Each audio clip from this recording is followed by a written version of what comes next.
Good morning, good afternoon, and good evening, everybody. Thank you for tuning in to another Supatease video. And we have the final tank specialization to review for Shadowlands. That's going to be the Blood Deathknight. And after this, I will be constructing a tier list based on what I think, thoughts, feelings, in terms of how much fun all these tank specializations will end up being moving into Shadowlands. The most important factor being how long do I think I could play a specialization before I get bored of it, as I think that is the most important factor for myself, at least, moving into this expansion, because you're going to be grinding a lot.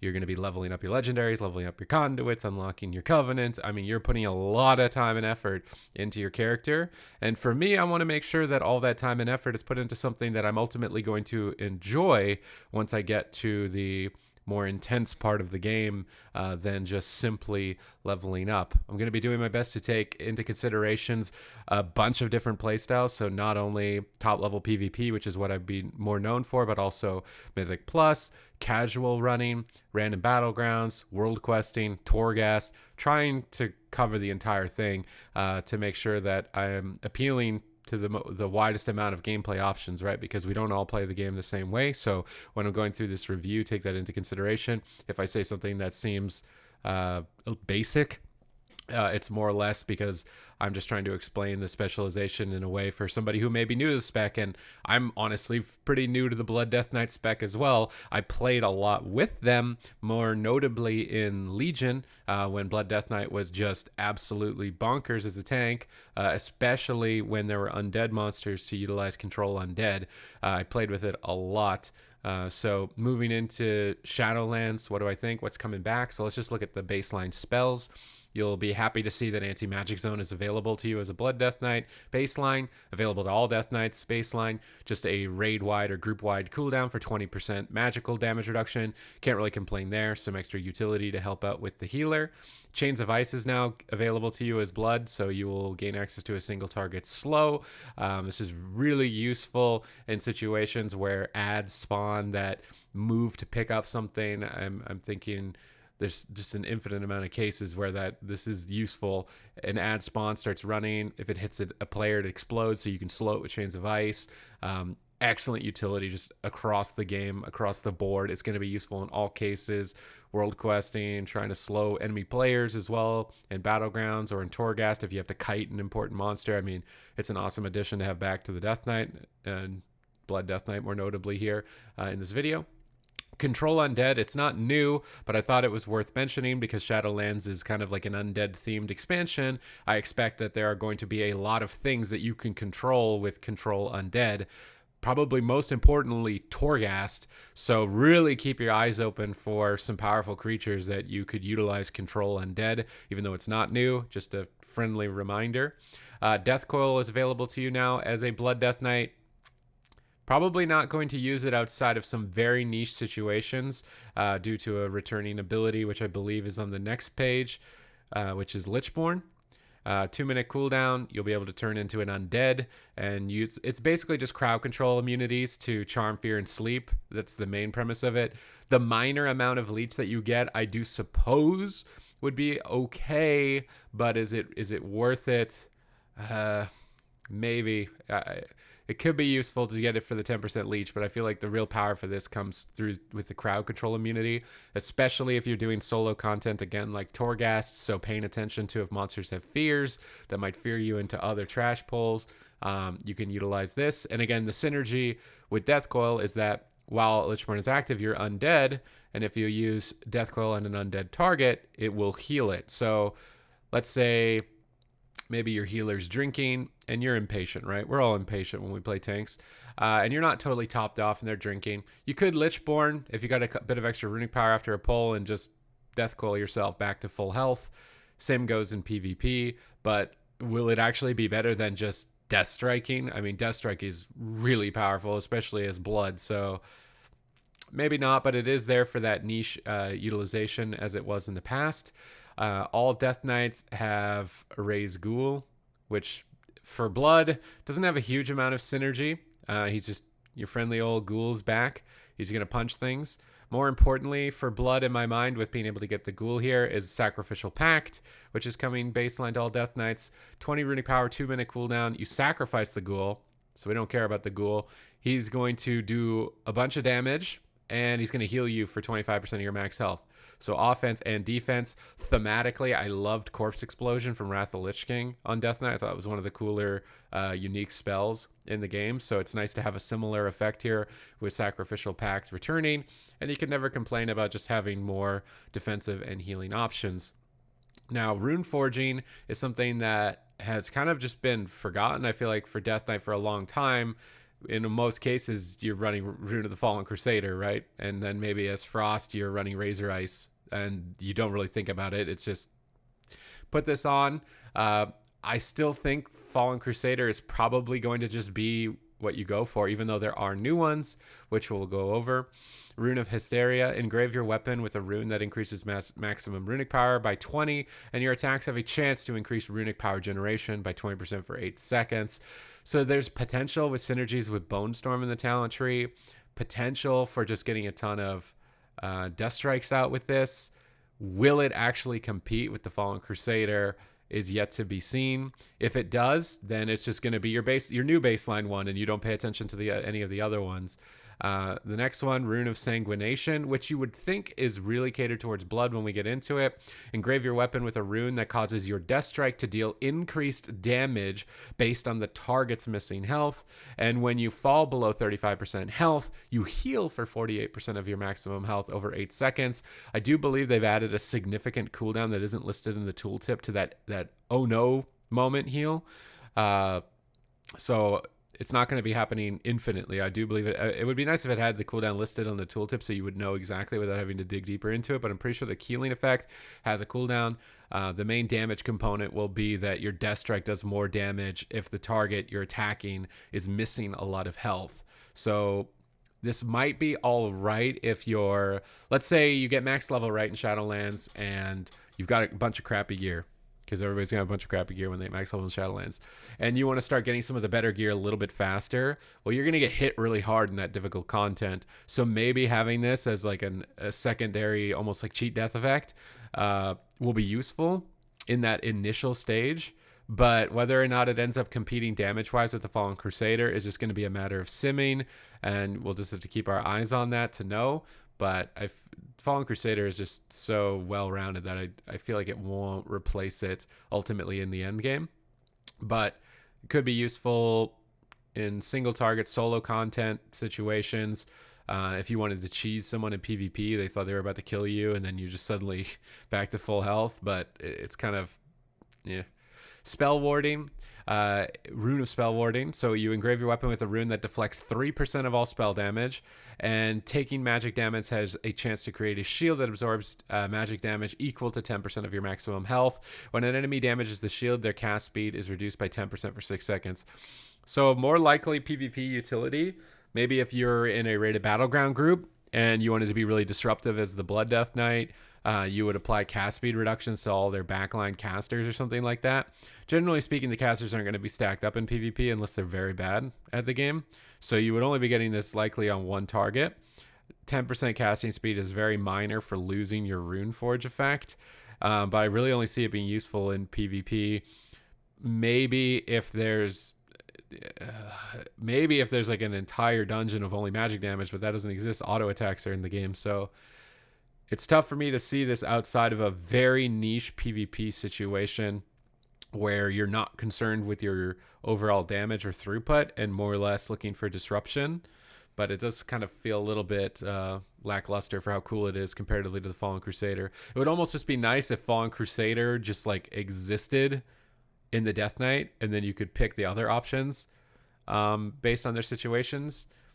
I kind of doubt that would ever happen, but just a thought. And then the next new rune is Rune of Apocalypse.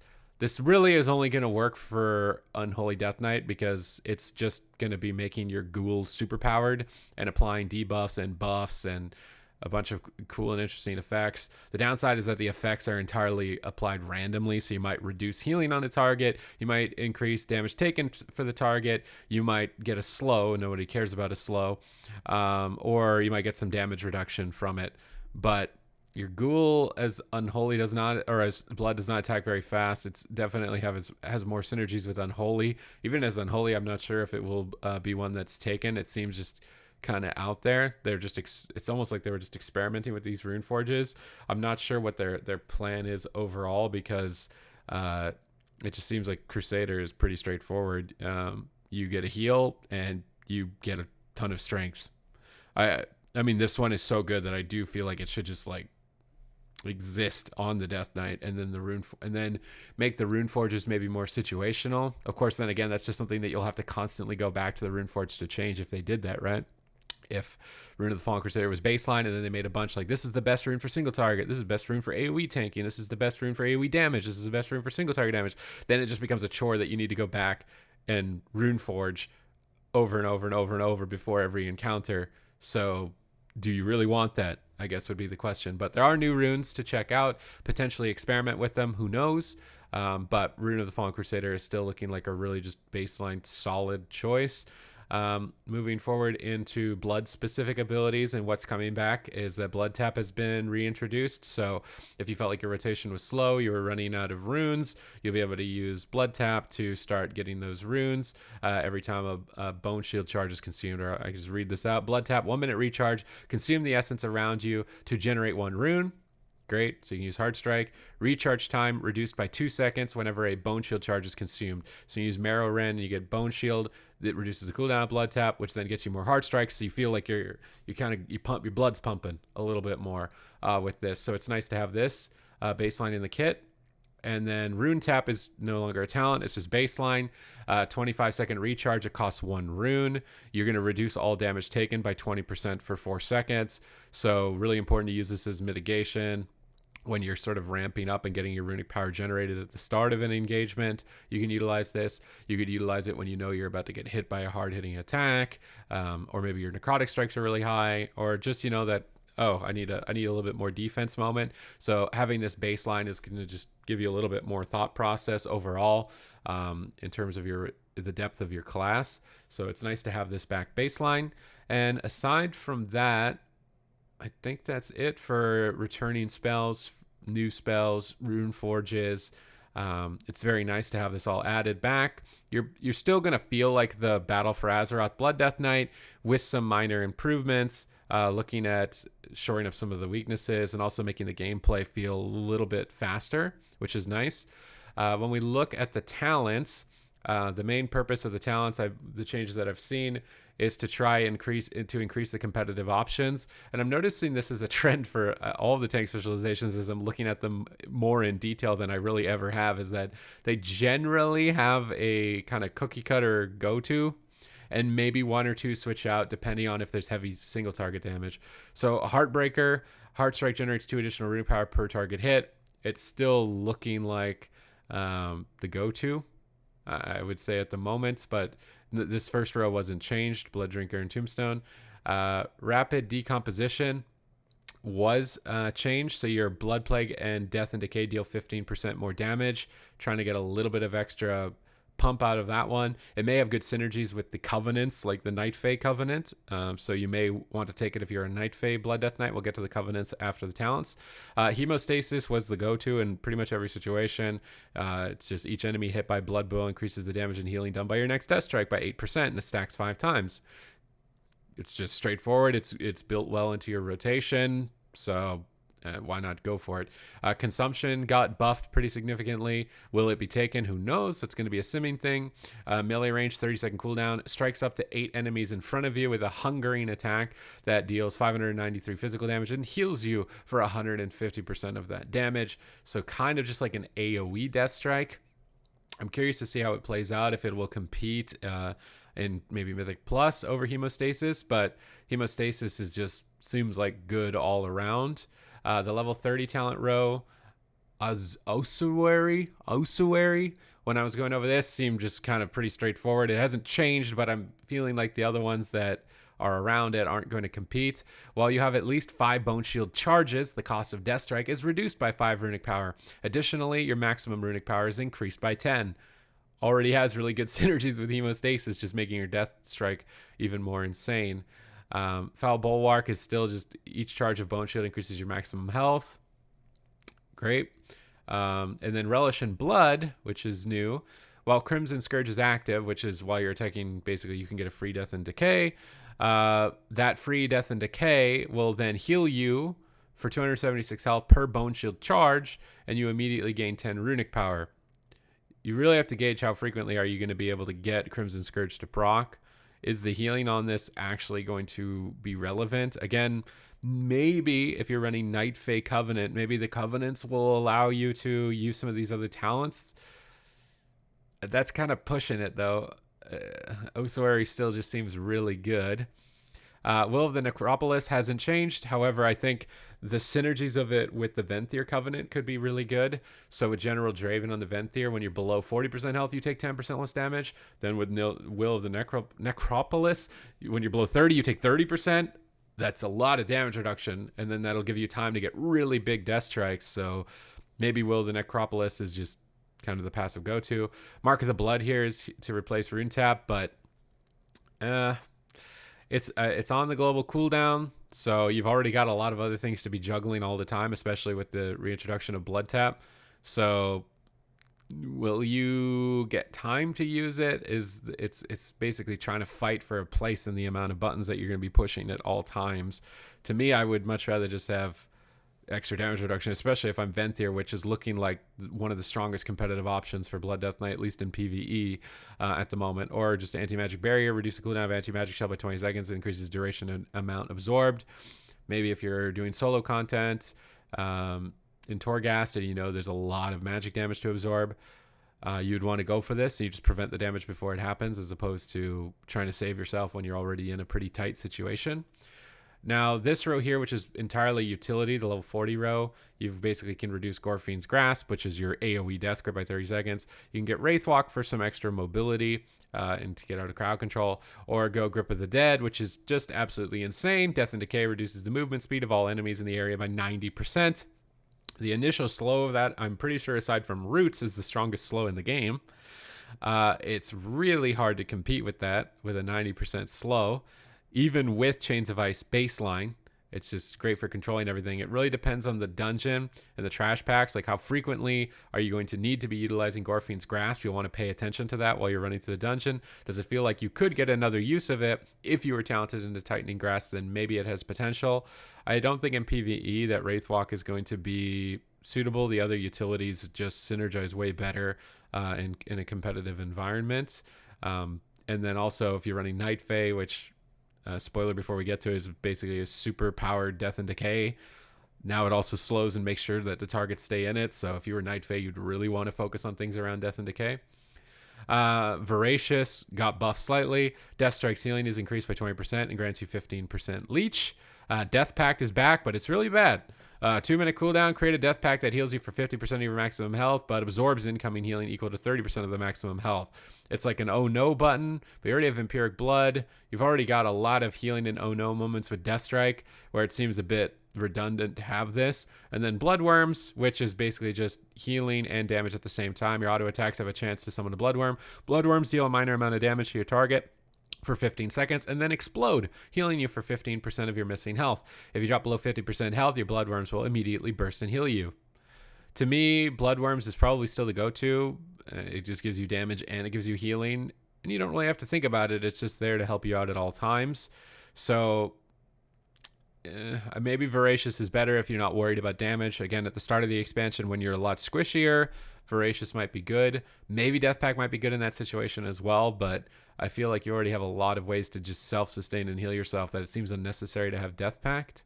On the final tier here, Red Thirst received a buff, and it reduces the cooldown of Empiric Blood now by 1.5 seconds per 10 runic power spent. Again, really good single target cooldown mitigation. Maybe if you're jumping into the raids and you're focusing on progression as a single target boss, this talent now has a place. But Bone Storm is just so awesome and great in Mythic Plus in general that, I mean, I feel like I love Bone Storm, so it hasn't changed. It's going to have a lot of things that synergize it with the Covenants. So Bone Storm for AoE options, Red Thirst now with its buff for really big single target boss mechanics. But that's pretty much it for talents and baseline spells. So let's jump into the coolest part about Deathknight that definitely makes it a lot more interesting, and that's the covenants themselves.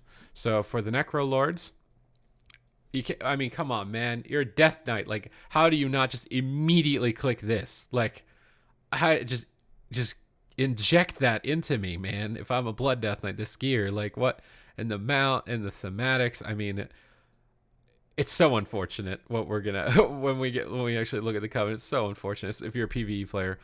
Fleshcraft, channeled shield for maximum health. Again, you just use this before a pull. It gives you a little bit of initial damage mitigation. You could protect it with the baseline rune tap a little bit. And the advantage is that if you use it on an enemy corpse, you get a bigger shield. If you go into the talent trees that are past this window, which I wish you could see before making your choice, you will be able to get extra benefits from consuming the souls of different specific monsters. Really cool RP effects. Maybe has a little bit of potential for throughput in the dungeons. Or you run the Soulbind talent where while you're channeling it, you're immune to crowd control. So if you know it's an incoming stun, you start channeling it and you can immune yourself to that crowd control. A lot of gameplay options with it in that regard. You have to look a little bit beyond just the shield and the fact that when you're a tank, you don't channel because you'll get disrupted. It's not the purpose of this spell to be used like that. It's to preemptively avoid crowd control. Or maybe you know a trash pack has a bunch of stuns, so you could channel it right before pulling that pack, and you'd be immune to those stuns for 4 seconds. So it's got a lot of utility, a lot of flavor. I mean, it feels like a Deathknight thing, right? And then Abomination Limb, which is the Deathknight ability, Covenant ability, which is the coolest looking thing ever in the game. I wish that it was going to be able to perform in PvE. In PvP, it's absolutely nuts. 20-yard range, 2-minute cooldown. You sprout an additional limb for 12 seconds. Every 1 second, it deals shadow damage to all nearby enemies and then pulls an enemy to you. So you really want this in PvP. I mean, there's no doubt in my mind that you will be desirable in rated battlegrounds, random battlegrounds, even arenas. If you want to off-spec as well to Unholy or something for PvP, this thing just looks really cool. It's awesome. It fits into the theme so well. And it's just really unfortunate that I don't think it's going to actually compete in terms of numbers output. So if you want to push high Mythic Plus keystones or be a Mythic Raider, I don't really feel like it's going to end up having a spot. But it is definitely the coolest one. Hopefully there's something that could redeem it, but here we go. Fleshcraft, channeled shield. Again, you could use it on dead bodies, get a better shield, get better cool effects. And then the coolest ability in the game, you just run around and it just pulls things to you and it hits things and it looks so cool and it lasts for a pretty long time. I don't know, it's so cool. I wish it was going to end up being better in PvE, right? Like, I feel like when I'm making these reviews for tank players that you're all pretty much focused in on PvE, maybe a little bit of casual world PvP to annoy people, or maybe Battlegrounds as like the base defender, target caller, flag carrier. But if you want to off-spec to Unholy and play PvP, it's really going to be unfortunate because I don't think that that's going to be the covenant that you ultimately go for. When we go look at Venthyr, which is looking like the best for Blood, period, you get the vampire looking set. You get the weirdest looking mount in the game. And also, I mean, Venthyr being vampires, you being a Blood Deathknight. I don't know how the Venthyr are going to like stave themselves off from wanting to feed on you, but you'll get Dwarf Shadows, best mobility in the game. You can jump over large cliffs. You can go up mountains. You can go wherever you want. 1 minute cooldown, 1.5 second cast, and then, yeah, you teleport. Now, more importantly, Swarming Mist. 1 rune, it's 1 minute cooldown. A heavy mist surrounds you for 8 seconds. You get 10% dodge, a little bit of minor mitigation. It deals shadow damage every 1 second to enemies within 10 yards. And every time it deals damage, you gain 3 runic power up to a maximum of 15 runic power. So it's got good synergies with Bone Storm with that runic power generation. They have the same cooldown, so you probably want to be lining them up with each other. So it's just great mitigation, great AoE. It synergizes with one of the most fun spells in the kit for the Blood Deathknight. And then again with Venthyr, if you run General Draven, you're going to get 10% damage reduction below 40% health. Pretty overall well-rounded Covenant kit right there in terms of efficiency when it comes to PvE. But let's take a look at the spells. You've got the Swarming Mists. kind of the red version of the Abomination Limb without the limb part pulling everything in. If you wanted to use your Bone Storm to try and max out your RP, I should have waited and actually had RP before activating it, but you get what I mean. So this is looking like a strong competitor overall, the Venthyr. And then your teleport, if there's any dungeon skips, solo content, Torghast, you want to avoid like an entire wing maybe potentially with it. I mean, this thing really well-rounded and solid. We move over to the Night Fae, which is a bit odd for a Death Knight that you want to team up with Fairies of the Forest, but wherever floats your boat. Best plate transmog of the game. I don't care, you haters in the comments. Still the best plate transmog in the game. Not really suited towards the Death Knight, but maybe you could end up mixing this with some transmog options that have like this tree-looking undead look. Kind of mix them together. I don't know. Be creative, right? You'll get Soul Shape, which is 1.5 minute cooldown. I feel like this is not intended to be used with your other spells. Like it's just Wraithwalk. So when you activate Wraithwalk, you move really fast. But if you use anything, you stop moving really fast. I feel like it's going to end up being like that when it ends up going live. It's a 1.5 minute cooldown. You turn into a Vulpin, and then you can blink and you run faster. It's mobility. It's not as good as the Door of Shadows in my mind, but some mobility still better than none for Blood Death Knight. And then Death's Due, which is a 1 rune cost, 30-yard range, instant, 15-second cooldown. Corrupt the targeted ground, causing 572 shadow damage over 10 seconds to targets within the area. Enemies damaged deal 1% reduced damage to you, and it's up to a maximum of 15%. And their power is transferred to you as an equal amount of strength. Great synergies with Fallen Crusader. If you thought you were getting rid of Fallen Crusader and you run Night Fae, ain't no way you're getting rid of that as your Rune Forge. While you remain within the area, your Heart Strike will hit up to 3 additional targets. So just massive AoE damage again. All these 3 covenants that we've looked at are just focused on AoE, but your Vulpin, so you blink around. It would just be useful for getting out of any AoE. Maybe you wanted to hit the boss a little bit longer. You cast an AoE circle. You could use the Vulpin to blink out of it and get a couple of extra seconds, right? Or just generally traveling around, right? Flag carrying if you wanted mobility in PvP. But for Death's Due, it just replaces Death and Decay, and you get a really sparkly Death and Decay. And then you'd be able to get extra damage reduction based on all the targets in it. You get a bunch of extra cleave. It's pretty straightforward.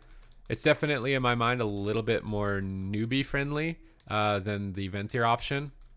Because if you min-max the Venthyr option, you're going to get a lot more value out of your Bone Storm. But if you're looking for a little bit more simple gameplay, this one definitely is a bit easier to use. And it looks really good, right? Ultimately, though, it comes down to like which one is going to do more damage in AoE if you care about min-maxing, right? So is this Death and Decay going to do more damage with the Blood Strike synergies than the Venthyr one, amplifying your Death Strike generation as well as your Bone Storm uptime? The Bone Storm one's a lot harder to pull off, but I feel like that means that it should also be rewarding you more. I'm a bit worried about it. Again, it's going to come down to parsing. It's going to come down to simming. It's still the beta. And even after the beta of the game comes out, there's no guarantee that these don't get nerfed. That's the biggest downside for Covenants being more or less this like impactful choice that you're making, is because you don't know what you're actually picking because they can just change it under your feet. Maybe we get the Sims and Night Fae's the best. And then you're like, all right, I just want to, it's pretty cool. It looks pretty cool. It's simple. It's the best pick as well. I'm going to go for it. And then a month into the expansion, oh yeah, we're nerfing Night Fae by 20%. Now it's the worst one. That is literally that is like the nightmare situation for this all right now. So in my mind, pick the Covenant that you like. If you like Bone Storm and that gameplay, then go Venthyr. If you like Death and Decay and the more simpler approach to Night Fae, then go Night Fae. Don't pick Kyrian. But we're going to look at it anyway. You get the Angel Transmog again. Doesn't really suit the Death Knight, but maybe if you get some Transmog options, you could like mix it in with some sort of like undead angel look. That could be pretty awesome. Summon Steward, you'll get an extra health pot, and I think they're still working out the kind of the problems with this one. They don't. I feel like they don't want it to share cooldowns with effects like health potions and stuff. They want it to be its own effect, so you're getting the maximum benefit. You'll get 3 charges of it after you summon the steward. Just note that it's not a 5-minute cooldown. That's calling in the steward, which is repair, respecking, other benefits as well. But he'll give you a vial, which 3 charges that will all heal you for 20% of your health, and they remove curse, disease, poison, and bleed, which you can't do on your own. So it's really nice, especially if you're in Torghast and you're by yourself, and maybe there's really heavy hitting bleed stacking up on yourself, and you're not playing a dwarf. I guess that's also taken into consideration if you have racial benefits like dwarf, or even dark iron dwarf, you might get less. You are getting less value out of getting this. But if you're playing Tauren or something, you want to get extra stamina to try and focus on your maximum health, which is the main strength of the Blood Deathknight, then you would get full value. Shackle the Unworthy, 30-yard range, 1-minute cooldown. You admonish your target. I need a thesaurus. I don't. Okay, that's a death. I don't think of that as a Deathknight word, but admonish your target for their past transgressions, reducing the damage they deal to you by 5% and dealing 3,200 arcane damage over 14 seconds. While Shackle the Unworthy is active on an enemy, each rune spent with attacks reduces its cooldown by 4 seconds. So this is the only single target option choice. So you would at least hope that it's the best in a single target situation. Now, if you're a Mythic Plus player, more often than not, AoE matters a lot more than single target, which immediately drops the value of this. It's only 5% damage reduction. I do suppose if you had close to 100% uptime, then you just permanently be getting 5% damage reduction, which on a single target heavy hitting fight, like something like Patchwork, would be really good. But that's one situation, right? Do you want to pick your Covenant for an ability that's good for one boss out of an entire raid tier? Let's say maybe even 3 bosses out of an entire raid tier, but it's worse in every other situation, like dungeons, world content, Torghast, even PvP. Do you want to pick that? Of course, they could tune it to where it does even more damage than the AoE options in AoE situations. Then, yeah, okay, you pick it. But if we look at it based on the way that I'm expecting it to be tuned, where it's the best single target option, but it's not going to be better in AoE, AoE is a predominant factor of basically the entire game. You're picking this to be good in one situation, which might not even result in 5% of your game time playing. It doesn't stand out as super cool and amazing either. It's just a dot that gives you damage reduction.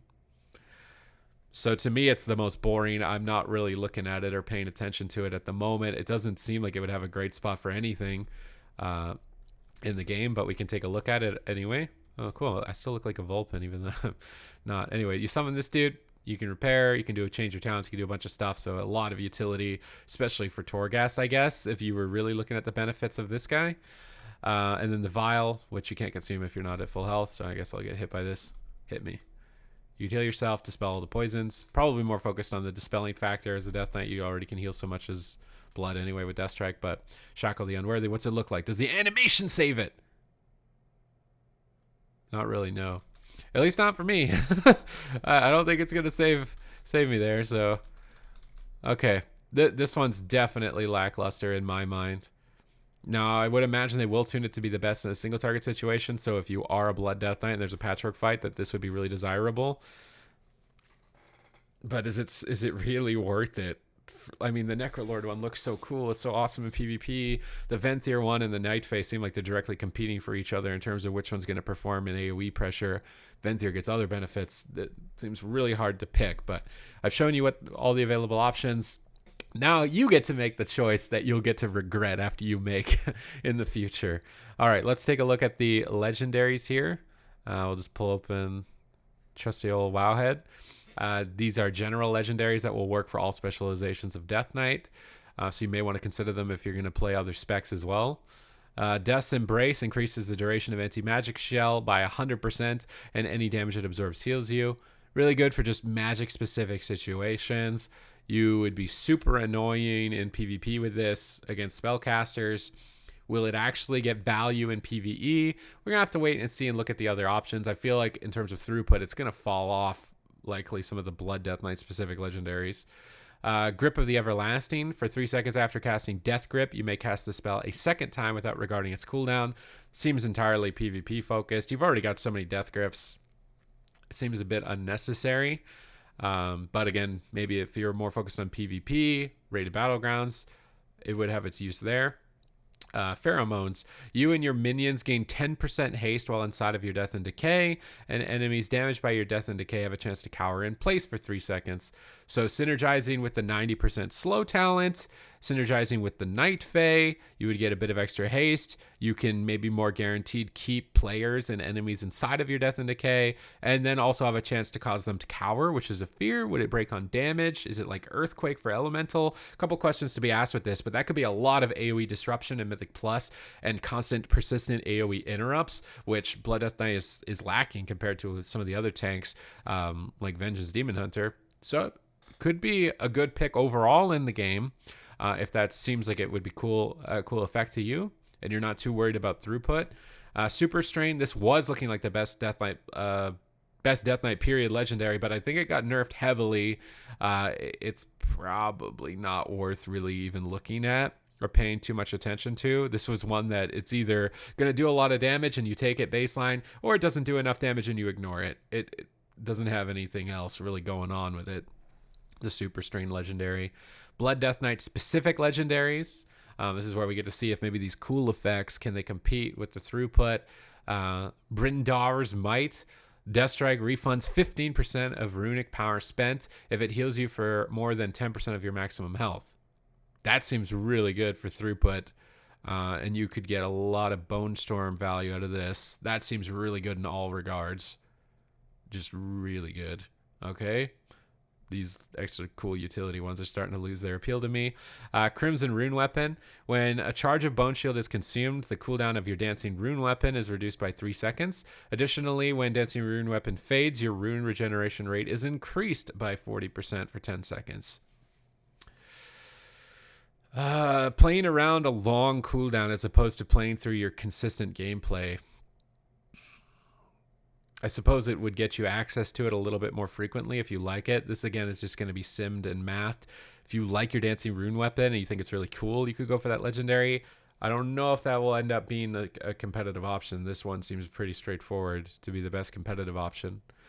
Gorfiend's Domination. Heartstrike reduces the remaining cooldown on your Vampiric Blood by 2 seconds. This could have synergies with the buffed up talent, Red Thirst, reduces the cooldown of Vampiric Blood by 1.5 seconds per 10 runic power spent. So it has really good synergies with that if you wanted to be focusing on a single target, durable raid tank. And for some reason you went Kyrian when its transmog is kind of lackluster and its ability is kind of as well. But if you really wanted to focus on that, being this heavy-duty Vampiric Blood tank, that could be pretty good. Also curious if the duplicated Heartstrike hits from your Night Fae Death and Decay would also apply, because it makes Heartstrike hit more targets. Would also reduce the cooldown. You might be getting your Vampiric Blood on a pretty short cooldown with the synergies between those two. Just take that into consideration. Vampiric Aura, the final legendary option here. Your Vampiric Blood ability also affects all party members for 50% of its effect on you. So that's a lot of extra healing. Increases your maximum health by 30%, increases all healing and absorbs received by 30%. That's a lot of healing to yourself. I still feel like this is the best overall in all content because it doesn't require anybody else. It fits well into your rotation. It's useful in all situations and all content. So, I mean, Brindar's Might stands out to me as a really good option. But these other ones might have more situational use in raid. And if you like your Dancing Rune Up and you think it's cool, that one could be a go-to. This Death and Decay utility seems like it could be strong depending on the chance to proc this fear. But let's look at the conduits, the other new addition to the Shadowlands, which are basically gems that you're going to put into your Covenant talent trees. There's 3 categories: potency for throughput, endurance for defense, and then finesse for utility. So looking at potency, for Blood Deathknight, you will get Withering Plague. Heartstrike deals 10% increased damage to enemies infected by Blood Plague. Really good synergies with that Night Fae Death and Decay to get more Heartstrikes out when you press a single Heartstrike. Just, it's an ability you use all the time. Getting more damage on it seems like pretty good. Debilitating malady. I was going to say malady. Malady. Blood Boil increases the damage enemies take from your Blood Plague by 1% for 6 seconds, stacking up to 3 times. Maybe this isn't an attempt to save that Super Strain legendary, but I don't know. This Hard Strike one seems like it would be much better. Let's look at some of the other potency options, though, because these potency ones will compete with other potency ones. Proliferation, Kyrian. I already don't really want to look at it, but maybe it saves the Covenant. Shackled the Unworthy has a 100% chance to spread to a nearby enemy target each time it deals damage.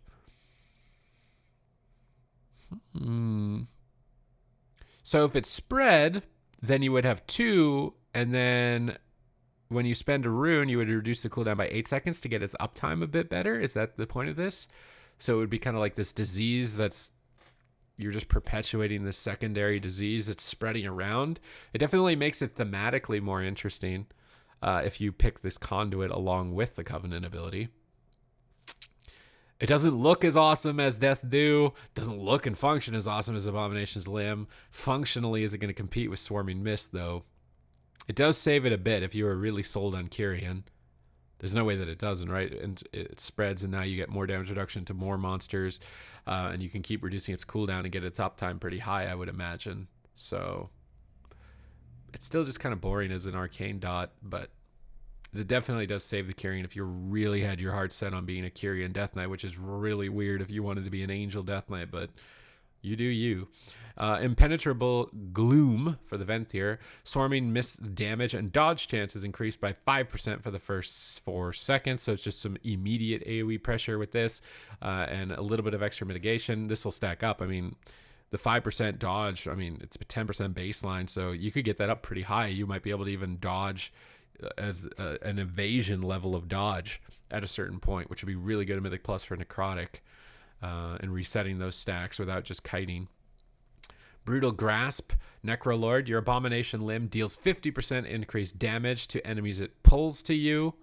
So maybe just trying to get more throughput out of it, because the real bonus of this one is the utility, which it is a lot of utility, but is it going to be more throughput, right? In PvE, generally just care about throughput unless the utility is game-breaking.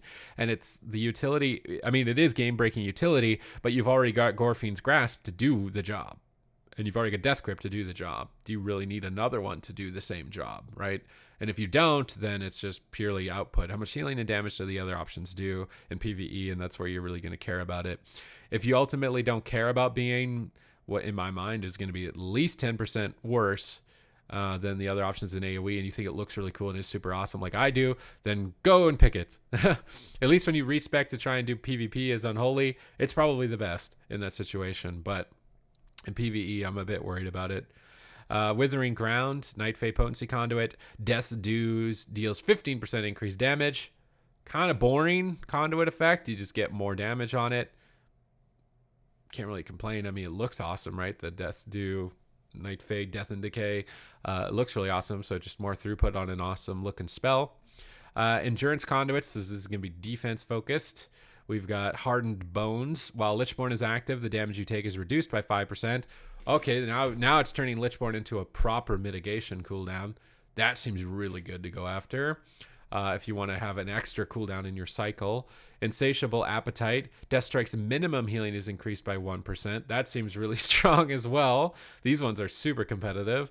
Reinforced Shell. Anti-Magic Zone's radius is increased by 15%. The duration is increased by 1 second. I feel like it would be better off you leave the DPS Deathknights in your raid to go after this one, because minimum healing and Lichborn won't matter to them in PvE and getting this extra utility, whereas your personal Deathstrike and Lichborn will matter a lot. It seems like it would be better off leaving this to other Deathknights to go after this Reinforced Shell for the raid cooldown, and then you focus on damage reduction and Deathstrike healing. Blood Deathknight Endurance. So these are specific to the Blood Deathknight, although these ones seem amazing. So can these ones really be more amazing? Blood Bond. Rune Tap heals you and your party for 5% of your maximum health. That's interesting. If you didn't already have enough healing for yourself, you can now heal your group too. I don't know if that's going to be better than Deathstrike minimum healing, but it's kind of cool. Meat Shield increases the duration of your dancing rune weapon by 3 seconds, and while active, your party's increases your parries increase your maximum health by 1%, stacking up to 2 times for 15 seconds. So if you wanted to run that Dancing Rune weapon legendary, that would have strong synergies with it. So you could be a Dancing Rune Blood Deathknight if you wanted to try and be the hipster. I feel like that's not one that's probably standing out competitively at the moment, but if you really want to be the hipster, this Conduit would help enable you to be the hipster Blood Deathknight. Finesse Conduits, this is utility. Chilled Resilience. Icebound Fortitude's cooldown is reduced by 15 seconds. I mean, you can't go wrong with that. Lichborn is a damage reduction cooldown with the other Conduit. And then this one just gives you Icebound Fortitude more frequently. You never complain about getting more mitigation. Fleeting Wind. Death's Advance grants you an additional 10% movement speed over the first 3 seconds. Probably don't care about that much as Blood, right? Maybe as Unholy again, you'd care more about that, but as Blood, I don't think it's worth losing this extra cooldown reduction on Icebound Fortitude. Spirit Drain. Successfully interrupting an enemy with Mind Freeze grants 10 runic power. I don't think that competes with Icebound Fortitude. And then Unending Grip. Death Grip slows enemies by 25%. You've already got Death and Decay slow pretty much baseline on your talents that you're taking all the time. You got Chains of Ice. You don't really care about that.